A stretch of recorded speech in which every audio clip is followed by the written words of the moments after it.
영혼의 성 제3장 위에서 말한 이 기도에서 비롯하는 훌륭한 결과를 다룸. 그 결과에 대한 깊은 주의와 관찰이 필요함. 이 결과와 다른 결과의 차이가 놀랍기 때문임. 우리는 저 작은 나비가 쉴 자리를 얻어 너무나 기쁜 나머지 벌써 죽어버리고 그 안에는 그리스도께서 살고 계시다고 말했습니다. 그럼 이제는 그 생명이 무엇인지, 여태까지 살아오던 생명과 어떻게 다른지를 살펴봅시다.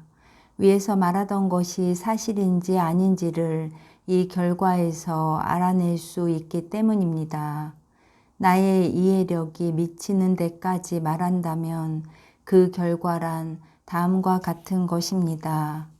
첫째는 나의 이즘입니다. 앞에서도 말했습니다만 정말 내가 없는 것처럼 느껴지는 그 이즘입니다. 이 이즘이 얼마나 오롯하던지 나도 모르고 하늘도 목숨도 이름도 있는가 싶지 않고, 다만 하느님의 영광을 위하는 것만이 전부인 것입니다. 하느님께서 영혼에게 너는 내 것만 생각하라, 나도 내 것을 생각하리라 하신 그 말씀이 실제로 효과를 내는 상황입니다. 그러기에 무엇이 어떻게 되든 상관이 없고 하나의 묘한 망각만이 있습니다. 정말이지 자기는 이미 없는 것 같고 아무데도 있고 싶어 하지도 않는 것입니다.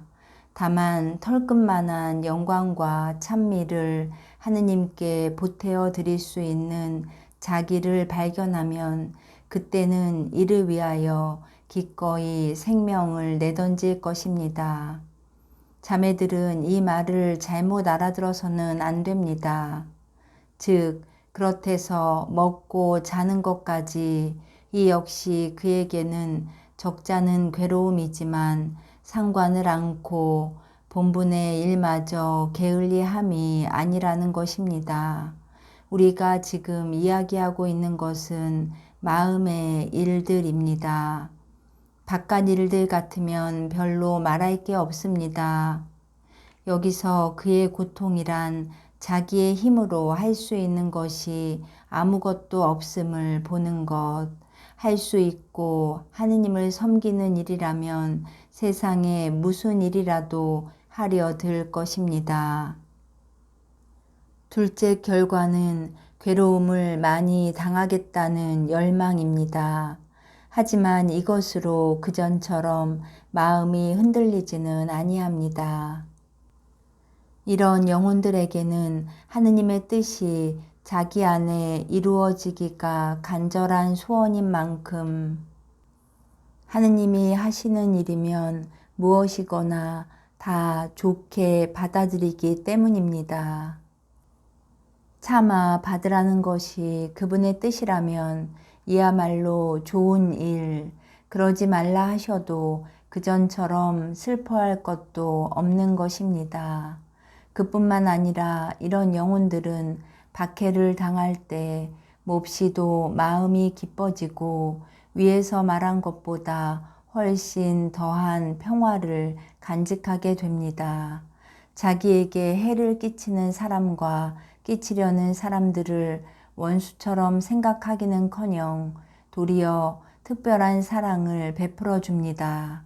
그리하여 그들이 고생이라도 하는 것을 보면 차마 못 견디고 그 고생을 면해주기 위해서는 못하는 일이 없고 진심으로 그들을 위하여 하느님께 기도를 올리는 것입니다.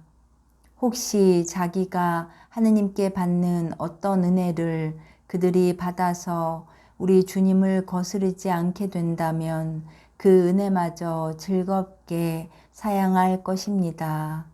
내가 무엇보다도 놀라는 바는 이것입니다. 즉, 이들은 여러분이 보시다시피 우리 주님이 보고 싶고 그러기에 죽고 싶은 나머지 갖은 고생, 갖은 시름을 다 치렀습니다. 그런데 이제 와서는 주님을 섬길 열망이 어찌나 크던지 자기들로 해서 하느님이 찬미를 더 받으시고 어느 영혼이 더 나아갈 수 있다면 죽기는커녕 몇몇 해를 오랫동안 살면서 실컷 고생이 하고 싶어지는 것입니다.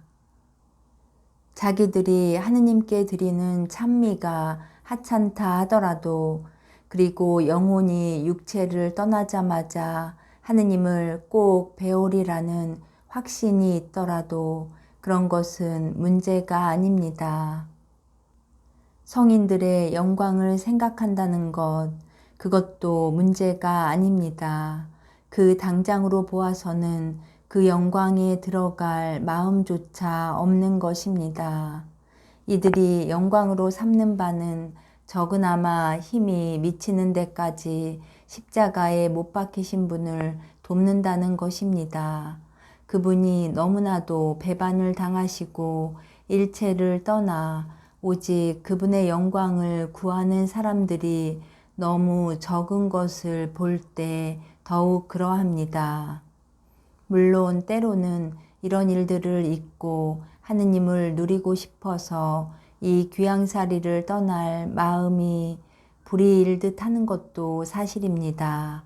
살아보았자 별로 섬겨드리는 게 없을 때가 더욱 그렇습니다. 하지만 이내 자기 자신으로 돌아와 언제나 자기와 함께 계시는 그분을 자기 안에서 배웁고 이로써 만족합니다. 그리고 살고 싶다는 의욕을 자기로서 그 이상 드릴 수 없는 값진 예물로 하느님께 바칩니다. 이 경우 죽음은 마치 감미로운 범렬인 듯 조금도 무섭지 않습니다. 죽고 싶어 못 견딜 저 열망을 주시던 그분이 이제는 색다른 열망을 내리시기 때문입니다. 그 주님은 항상 찬미와 영광을 받으소서. 결국 이 영혼들은 하느님을 모시고 있고 그분은 이들과 같이 사시기 때문에 위로나 맛을 찾지 아니합니다. 분명 그분의 전 생애는 끊임없는 고통이었으므로 우리의 생활 역시 마음으로나마 괴롭게 마련하십니다. 우리가 약한 줄 아시고 다루시기에 말입니다. 그러나 고통이 필요할 때면 물론 당신 힘으로 붙들어 주십니다. 이 영혼들은 일체에서의 완전한 이탈, 혼자 있는 고독, 아니면 남을 위해 보탬이 되는 일에 골몰하려는 마음이 있습니다. 영혼의 메마름이나 마음고생보다도 우리 주님께 대한 생각과 부드러운 사랑이 차 있습니다. 오직 하나 주님을 찬미하고 싶은 마음이 있을 따름 혹시 마음이 느슨해질 때면 주님께서는 앞서 내가 말한 방법으로 일깨워 주십니다. 무어라 이름할 수 없는 이 충동은 내가 충격이라고 말한 것처럼 영혼의 신부에서 오는 것만은 확실합니다. 이 충동이 매우 감미롭기는 하나 상상 또는 사고력에서 오는 것이 아니고 영혼이 스스로 무엇을 해서 이루어졌다고 느낄 만한 것은 전혀 아닌 것입니다. 이런 일은 매우 잦게 의례껏 일어나는 일이므로 관찰하기가 아주 쉬웠습니다. 무릇 불은 아무리 뜨겁게 타오르더라도 그 불꽃이 아래가 아닌 위로 치오르기 마련인 것처럼 여기서도 이 마음의 움직임은 영혼의 중심에서 나와 다른 능력들을 일깨워 주는 것을 알 수 있습니다. 이 기도의 길에는 다른 아무 이익이 없다고 합시다. 그러나 하느님께서 우리와 사귀시고자 각별히 마음을 쓰신다는 것, 당신과 함께 있어 달라시는 그 간청으로 보일 수밖에 없습니다. 이것을 우리가 아는 것만으로도 이렇듯 흐뭇하고 사무치는 당신 사랑의 부딪힘을 누리기 위해서 당한 그 고생은 확실히 모두가 보람 있다고 생각합니다. 자매들은 이것을 경험했습니다. 하빌의 기도에 다다르게 될 때 우리만 당신 계명을 잘 지키면 주님이 이런 마음을 써 주시리라 믿기에 말입니다. 여러분에게 이런 일이 닥치거든 하느님이 우리 영혼 안에 계시는 이 마음의 밀실에서 오는 것이라 생각하십시오. 그리고 정성된 찬미를 드리십시오. 이것이야말로 당신의 깨우쳐 주심, 뜨거운 사랑을 가지고 써주신 당신의 쪽지인 것이니 여러분만이 그 글씨를 알아보고 여러분만이 쪽지의 사연을 알아달라시는 것입니다. 그럼 여러분은 그 하느님께 응답하지 않으면 되겠습니다. 아무리 바깥일에 바쁘고 누구하고 이야기를 하던 중이라도 말입니다. 왜냐하면 주님께서는 이렇듯 은밀한 은혜를 사람들 앞에서 주시는 일이 종종 있기 때문입니다. 그런 경우 응답은 마음속으로 해야 되므로 내가 말하는 대로 하기란 아주 쉬운 일입니다. 즉 사랑의 기도를 한번 바치든지 성 바오로와 같이 주여 제가 무엇을 하기를 원하시나이까 하고 여쭈면 그만입니다. 주님은 그때그때 당신 마음에 드실 여러 가지 길을 여러분에게 가르쳐 주시는데 그때야말로 여간 좋은 때가 아닙니다. 주님께서 우리 말소리를 들어주시는 것만 같기 때문입니다. 이뿐이겠습니까? 정말 미묘한 이 사랑의 부딪힘은 언제나 영혼으로 하여금 굳센 결의를 가지고 위에서 말해둔 일들을 해치울 수 있도록 마련해 주는 것입니다. 여기 이 궁방이 색다르다는 점은 이미 말한 바와 같이 다른 궁방들에서 이따금 있던 마음의 메마름이나 시끄러움이 거의 없고 영혼은 거의 항상 고요 잔잔하다는 것입니다. 이렇듯 높으나 높은 은혜가 악마의 속임수일 수 없으니 무섭지 아니하고 다만 하느님의 것이라는 안도감을 가지게 됩니다. 위에서 말한 대로 여기서는 감각이나 능력이 아무런 힘이 없기 때문입니다. 즉 하느님은 당신을 영혼에게 열어 보이시고 감히 악마가 들어갈 수 없고 주님께서 허락하지도 않으실 그런 대로 당신과 함께 데려가시기 때문입니다. 여기서 그분이 영혼에게 베푸시는 은혜는 그 어느 것이든 바로 그 영혼의 힘을 입어서 있는 것이 아닙니다. 영혼은 이미 자기를 통째로 하느님께 바쳤다는 그것만이 있을 따름입니다. 주님이 여기서 영혼을 가멸게 하시고 가르치시는 바는 모두가 다만 고요 속에서 아무런 시끄러움이 없이 이루어지므로 소음 하나 없이 지어진 솔로몬의 성전에 비길 수 있다고 봅니다. 과연 하느님의 성전, 당신의 이 궁방에서 주님과 영혼은 단둘이서 더할 나위 없는 침묵 속에 서로 즐기는 것입니다. 지성은 무엇 때문에 수선을 피울 까닭이 없고 무엇을 찾을 필요도 없습니다.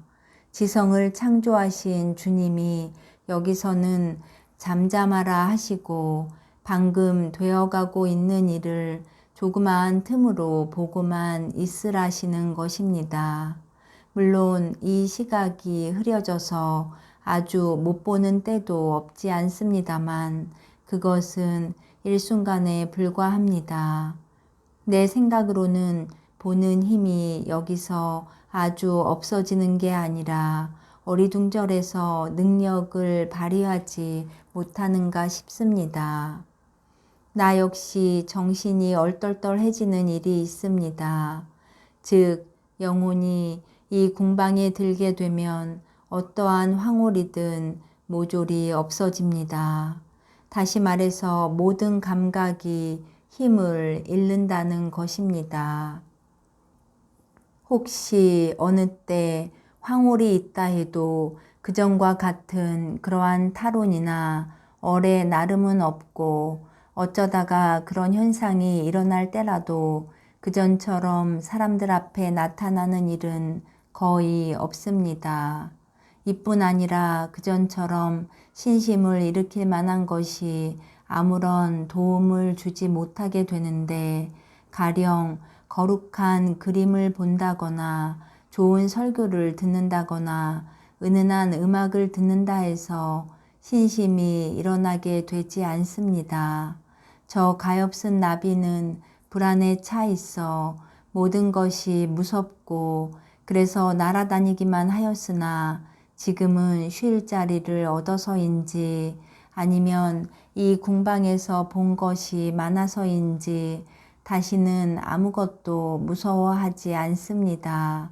말할 나위 없는 그 님과 함께 즐기기 때문에 여태껏 지녀오던 고독이 가셔버린 탓인지 나는 그 까닭을 모르겠습니다만 어떻든 주님께서 이 궁방의 것을 비로소 보여주시고 여기에 들여주시면 영혼은 괴로워서 못 견디던, 그러나 어쩌할 도리가 없던 극도의 허약을 벗어나게 됩니다. 아마도 주님이 영혼을 굳세고 도량 있게 그리고 당신의 은혜를 받을 만한 자격이 있게 해주셔서 그런지 모르겠습니다. 또 아니면 하느님께서 이런 사람들에게 비밀로 해주신 일을 당신만이 아시는 무슨 목적 때문에 무사람에게 알려주시려는 것인지도 모르겠습니다. 그분의 판단이야 우리가 이승에서 할 수 있는 모든 상상을 초월하는 것이 아닙니까?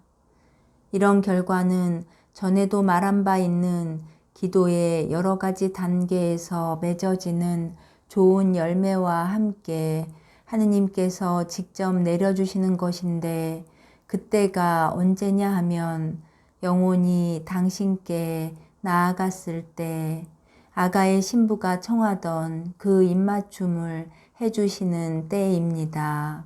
이때야말로 신부의 청을 다 들어주시는 때라고 나는 믿습니다.